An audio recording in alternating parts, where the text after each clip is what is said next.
दोस्तों, आप अपने भी जीवन में कभी किसी को ताकत दिखाना बंद कर दिए होंगे तो लोग आपका महत्व देना छोड़ दिया होगा और आपका गलत इस्तेमाल करने लगा होगा और आपको जगह जगह पर अपमान करने लगा होगा। तो दोस्तों, आज इस कहानी को सुनने के बाद आपको इन सारे समस्याओं का हल मिल जाएगा। आपसे एक ही रिक्वेस्ट है कि आप इस कहानी को ध्यान से सुने। तो कहानी शुरू करते हैं। एक बार की बात है, गौतम बुद्ध अपने शिष्यों के साथ बैठे थे। उसी समय राजा अजातशत्रु वहां पहुंचे और बुद्ध से कहने लगे, हे बुद्ध, जब से मैं आपका शिष्य बना, हर कोई मेरा शोषण कर रहा है। आपका शिष्य बनने से पहले सभी लोग मुझसे डरते थे, क्योंकि उस वक्त मैं कठोर था और मैं किसी को भी किसी भी प्रकार की सजा देने से पहले एक बार भी सोचा नहीं करता था। लेकिन आपका शिष्य बनने के बाद मेरा किसी को दंड देने का मन नहीं करता और ना ही मुझे गुस्सा आता है।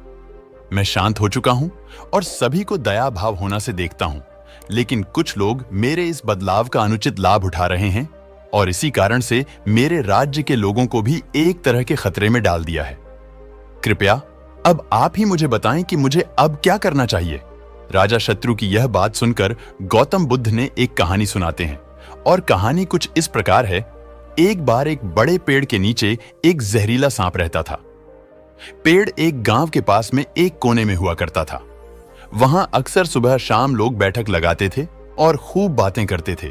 लेकिन जब से उस पेड़ के पास उस सांप को देखा गया, तब से लोगों ने वहां जाना बंद कर दिया। लेकिन कुछ लोग तो जानबूझकर वहां सांप को देखने आया करते थे, उसे छेड़ा करते थे और जब उस सांप को खतरा महसूस होता तो उसने खुद के बचाव के लिए लोगों पर हमला करना शुरू कर दिया।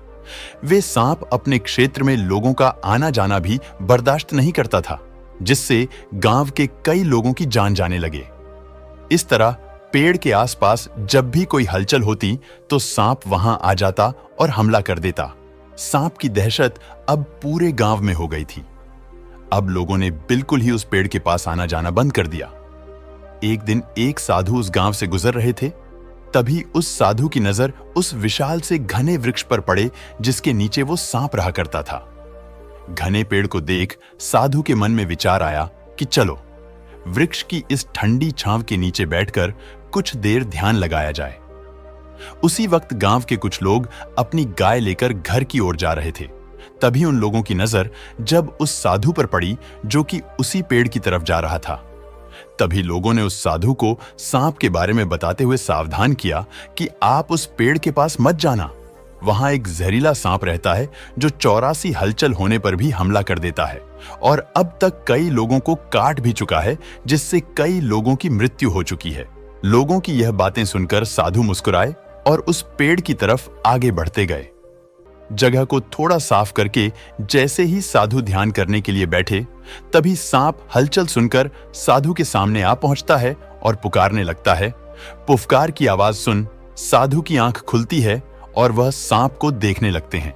वह सांप की आंखों में देखते हुए एक मंत्र बोलते हैं और मुंह से फूंक मारते हैं। तभी चमत्कारी रूप से वो साधु से बात करने लगा। अब दोनों एक दूसरे की भाषा को समझ सकते थे। सांप साधु से कहता है कि हे महात्मा, क्या तुम्हें मुझसे डर नहीं लगता? क्या तुम नहीं जानते कि यह मेरा क्षेत्र है और यहां आने की किसी की हिम्मत नहीं होती है? साधु ने करुणा से कहा, मित्र, इसमें डरने की क्या बात है? मैं किसी चीज से नहीं डर, क्योंकि जब मैं जीने मरने की लोभ ही नहीं रखता, तुम मृत्यु से क्या डर? साफ साधु की यह बात सुनकर चौंक गया, क्योंकि सांप की इससे पहले ऐसे लोगों से मुलाकात हुई थी जो उसको मारना चाहते थे या उसके डर से भाग जाया करते थे, लेकिन वह ऐसे व्यक्ति से कभी नहीं मिला था जो उससे नहीं डरता था। सांप साधु से इतना प्रभावित हुआ कि वह साधु के चरणों में पड़ गया और बोला, यह प्रभु, आप बिल्कुल सही कह रहे हैं।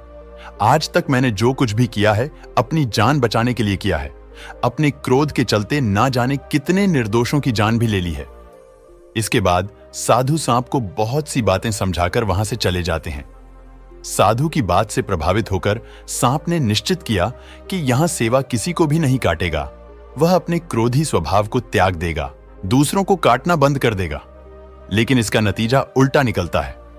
जब लोगों ने देखा कि सांप ने लोगों को काटना बंद कर दिया है, तो लोग उसका फायदा उठाने लगे। जो लोग उससे दूर भागते थे वो उसके पास आने लगे और सांप को परेशान करने लगे। बच्चे उस पर पत्थर फेंककर मारने लगे, जिससे सांप आए दिन हमेशा परेशान और घायल रहता था। वह बहुत दुखी था क्योंकि वह अपने जीवन का सबसे कठिन समय बिता रहा था। फिर से एक बार वह साधु उसी गांव में आए, वह उसी पेड़ के नीचे बैठे। तभी साधु की नजर जब दयनीय हालत में पड़े उस सांप पर पड़े तो साधु ने उस सांप से पूछा कि हे मित्र, तुम्हारी ये हालत कैसे हुई? तुम इतने घायल और इतनी दयनीय स्थिति में कैसे आ गए? सांप ने कहा, जब से आपने मुझे हिंसक स्वभाव को छोड़ने के लिए कहा, तब से मैंने निश्चित किया कि अब मैं किसी पर हमला नहीं करूंगा। मैंने क्रोध करना छोड़ दिया और शांति को अपना दिया, जिसका नतीजा यह हुआ कि लोग मुझे परेशान करने लगे तो व्यवहार करने लगे।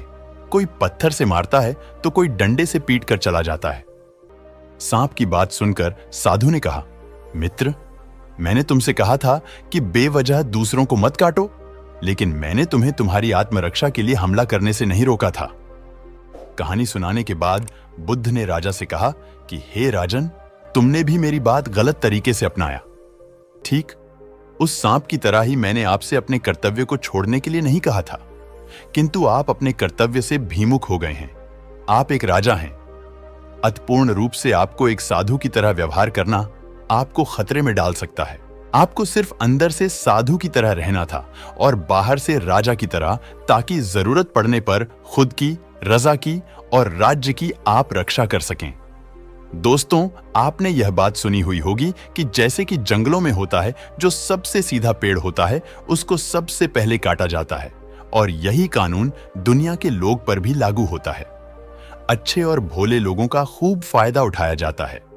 अच्छे लोगों को जिंदगी में अनेकों दुखों का सामना करना पड़ता है, इसीलिए कभी किसी को अपना फायदा मत उठाने दो। लोगों को उनकी मर्यादा में रखने के लिए खुद को परिस्थिति के अनुसार बदलना सीख जाइए, अन्यथा आपकी हालत भी उस राजा वह सांप की तरह ही हो जाएगी। कोई भी आएगा और बजाकर निकल जाएगा और आप अच्छे बनकर सिर्फ देखते रह जाएंगे। लेकिन जब तक आप अपना खौफ बनाए रखेंगे, तब तक आपको कोई भी कुछ भी कहने से पहले 100 बार सोचिएगा। दोस्तों, आपका अपना खौफ बस दिखाना है कि हां, मैं वही हूं जो मैं था। समाज में आप उसी रूप में रहिए और अंदर से खुद को शांत रखिए।